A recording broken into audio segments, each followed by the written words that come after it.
Wait lang, itigil muna ang pag-scroll. Nararamdaman mo ba na kailangan mo pa ng isa pang bagay para sumaya?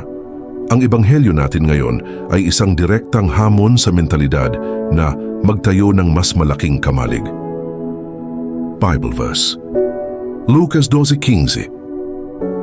Sinabi ni Jesus sa kanila, "Mag-ingat kayo sa lahat ng uri ng kasakiman, sapagkat ang buhay ng tao ay hindi nakasalalay sa dami ng kanyang ari-arian."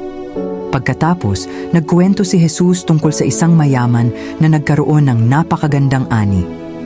Nagpasya ang lalaki na gibain ang kanyang maliliit na kamalig at magtayo ng mas malalaking kamalig para ipunin ang lahat ng kanyang butil at iba pang ari-arian.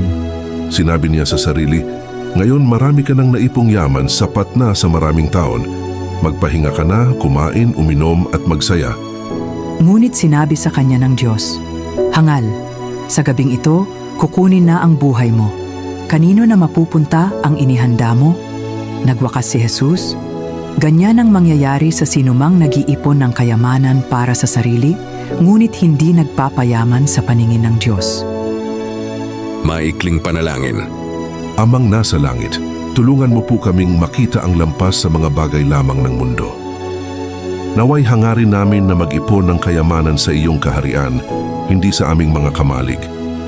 Turuan mo kaming maging mapagbigay sa mga pagpapalang iyong ipinagkaloob. Amen.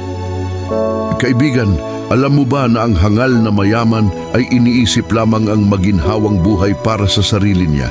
Pinaalalahanan tayo ni Jesus na ang tunay na yaman natin ay hindi nasusukat sa kung ano ang pag-aari natin, kundi sa kung paano natin ginagamit ang ating buhay at yaman para bigyang puri ang Diyos at tulungan ang kapwa. Ano ang isang maliit na gawaing pagiging mapagbigay na kaya mong gawin ngayon para magpayaman sa paningin ng Diyos? Ibahagi mo sa comments.